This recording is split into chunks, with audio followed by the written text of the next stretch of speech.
Okay, I'm excited for this one. I have a little bit of a sore throat, so just bear with me, guys. This is the new director's take, Juno, Clash, and a look ahead to the mid-season. Okay, I'm excited. I have a weirdly good feeling today. I had a good day today, so I believe Alec, yeah, Alec, make it a better day, man. Make it a really good day. Let me hear those diva nerfs.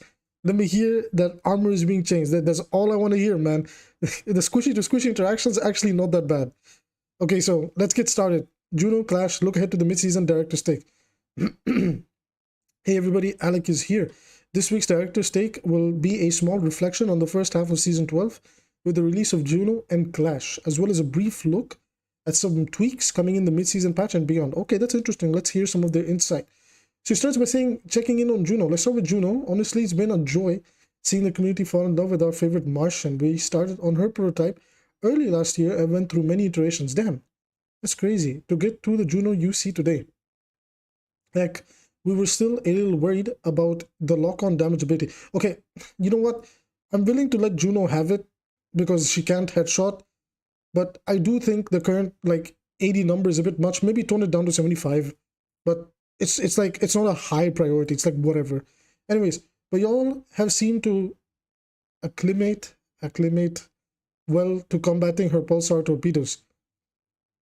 Since that first round of buffs shortly after her launch, Juno has remained in the safe side of strong zone that we were aiming for. While Juno finds success in most modes, she's doing particularly well on payload and hybrid maps such as Circuit Royale, King's Row, and Blizzard World. This is quite different than a hero like Lucio, whose best modes are typically Flashpoint and Control. It's still early, but there's some indication that her speed is more useful in tighter corridors and less open spaces.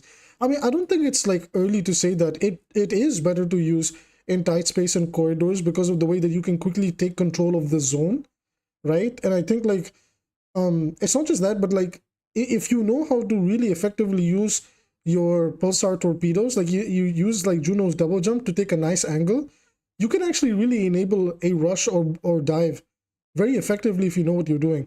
Things are still setting as far as composition goes, but if OWCS Korea is setting the trend, expect to see Juno getting paired with Ana or Brigitte more in the weeks ahead. Overall, we're very happy with Juno's introduction to Overwatch 2. Your feedback during the trial led to plenty of changes during or going into Season 12, and the team loves seeing all the fan art, gameplay, and genuine excitement for Juno over the last few weeks.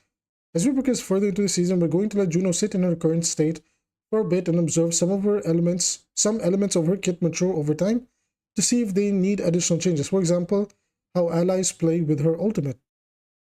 I don't get this. Why would this need to change?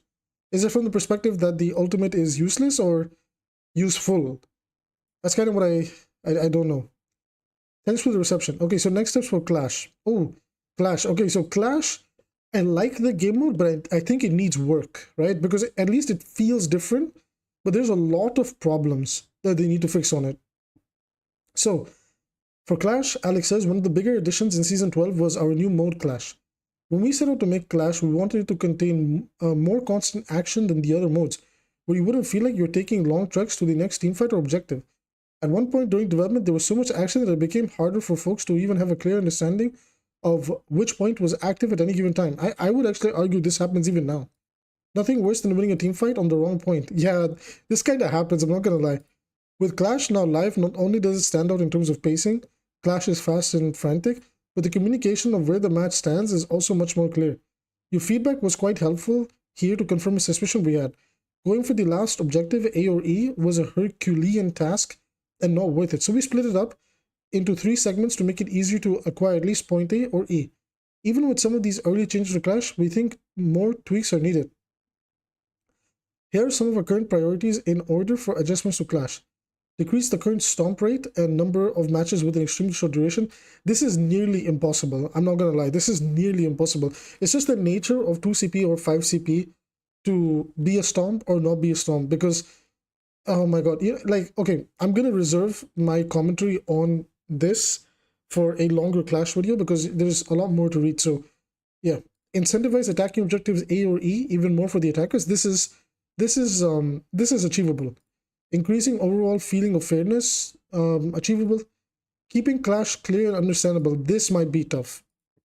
but also achievable. Ultimately, we'll be implementing a series of changes that can independently target different aspects of Clash while keeping the above priorities intact. Why are these priorities so important? Let's take a closer look. Okay, so I don't really care too much about this. It's just like, we want to do this and that because we want the game to feel better, which is fine. Let's look at the mid-season patch. Mid-season balance. Finally, as we head into Season 12 mid-season patch, we're looking at the survivability of tanks. Since our bigger tank patch in 2.11, tank survivability has shot up, and it's felt very difficult to punish tanks effectively, D.Va especially. That's the biggest understatement of the year.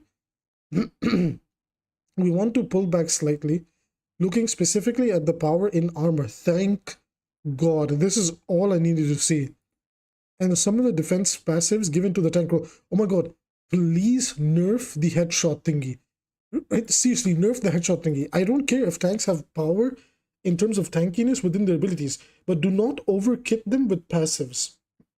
So armor and hopefully the headshot passive going, like, being toned down or being removed will be a big game changer. Will actually make it feel fun to play against the tank as a squishy. So anyways, he says, expect those changes and more to drop next week. Beyond the mid-season balance changes, we're experimenting with reducing the effectiveness of certain hero counters. Oh, this is interesting. Such as beam damage against a subset of tanks while they are using their defensive abilities. Beam damage? Where is beam damage a problem? I mean, I would argue maybe Zarya's beam is probably the most effective beam damage in the game against D.Va. But that's about it, really. I don't know. We have to be really cautious about this particular sentence. Such as beam damage against a subset of tanks while they're using their defensive abilities. This is really interesting. This is interesting, and we have to be really careful here. Because this is what I always say. They're gonna do something right, and then they get a bit too excited, and they pull something like this that might potentially ruin the game. So I really hope they're careful with whatever this might be, because they don't explain it in detail. Sombra has been a hot topic lately, and we're looking at some changes to her stealth duration. Okay, this pretty much confirms that her stealth will not be permanently invisible. Like, she's not going to be permanently invisible. This was needed since day one. Her getting permanent invis was one of the worst changes this game has ever seen. Thank God. He goes on to say you can look forward to these in the mid-season update next week, along with Overwatch 2, World of Warcraft cosmetic event.